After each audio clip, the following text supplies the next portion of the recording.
This is the program I work in. It's called Krita. Here we're starting out with a new document. You see my color selector here. This is a list of layers when I create layers. I can adjust opacity here, the size of the brush here. Here are my tools. This is just previous brushes I've used, kind of a shortcut to grabbing something I just used. As you can see, there are many brushes to choose from. Get back on here. I'm trying to hold this camera and do this at the same time.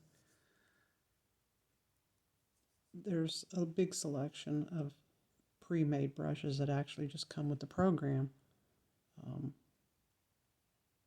But for demonstration purposes, I'll show you. We'll just pick a regular paintbrush and show you the pressure sensitivity.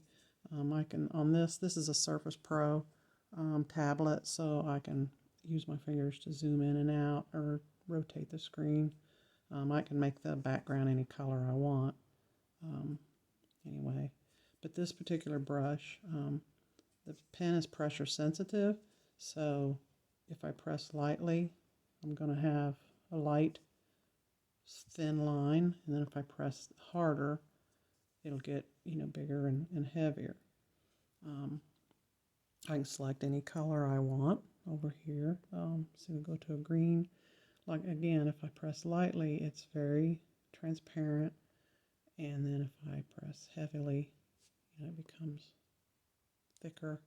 Now I can change the size smaller to very fine, or I can make it really big, which is what you want to do if you want to fill in backgrounds or something.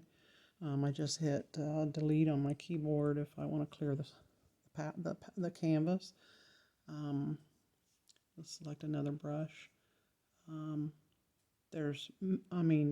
These are only a fraction of the brushes that you can use, but let's try like a texture. Say I want like a spongy, splattery texture. I can, use it like this, maybe for dirt or something like that. The colors are, like you said, endless. You can have anything you want. And if I want it smaller, of course, let's get rid of that. But you were asking about brushes, so I'm just showing you the range. One of my favorites is these brushes that look like actual paint. Let me find it here. I have my favorites that look like actual paint, and they are one of my favorites because they have a thickness to them. It's not the one I wanted. Here it is. Let me turn the opacity is up. Let's use a color we can see. Okay, as you can see, it has looks like thick paint, and it can also be very transparent if you press lightly, or heavier depending on what you want. Go to any colors like you said before. You can go large or small. I can even tell the opacity to go down somewhat,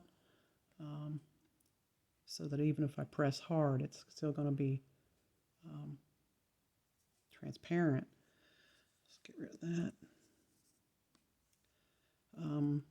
For the pet portraits I do, I have a selection of brushes that I have set up here called pet portraits, so I can just go to that, and this is just what I use for pet portraits, which is an airbrush, just a fine line, some light highlighting and darkening. This one is one that I use a lot. It's just some dry bristles. Let me get it on here. And it's got a texture to it. It's just a nice brush for the background and you're just filling in for hair. As you can see, it kind of what it kind of does for hair on a pet, like a dog or a cat. Another one that I'd use for detail would be this one, which is like individual hairs. And like I said, if you press very lightly, it's transparent. You press harder, it's more opaque, all the way into white. So if I set the size lower, I can get little fine marks. And I created a brush that I like for real fine hair. If it's on here, it might be on my other computer. Yeah, I can't show you that one. That's on the other computer. But anyway, it's like that, only it's just little tiny individual hairs that'll pop up that I can do like around a dog's muzzle or something like that. Let's get rid of that. There's other shortcut type brushes you can use for, say, like tree leaves. Let's get a green so it looks a little more realistic.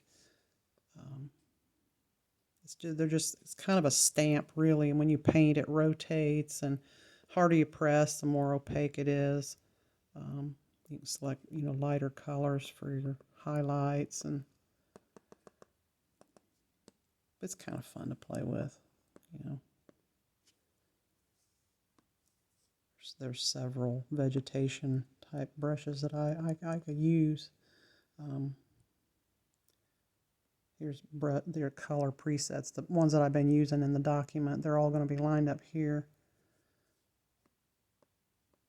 This one's kind of neat, really. It's one of my favorite ones for bushes and stuff.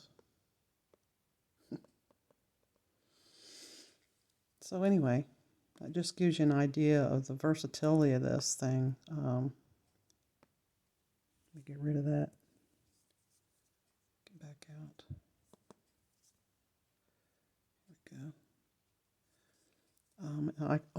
There's shortcuts for like gradients. So you want to start a sky in the background. Let's pick a nice blue here.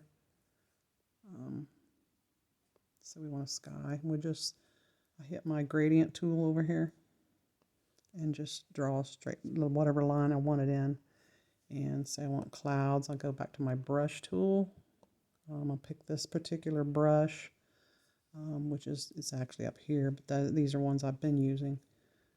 I can use this for clouds a lot of times. Go to a white, maybe a larger size, and you can, fill in some clouds, and maybe go to a gray for, clouds are gray at the bottom, But it's lots of fun. There's lots of room for creativity in this. I just love it. Anyway, that's it for now. Let me know if you have any other questions. Bye.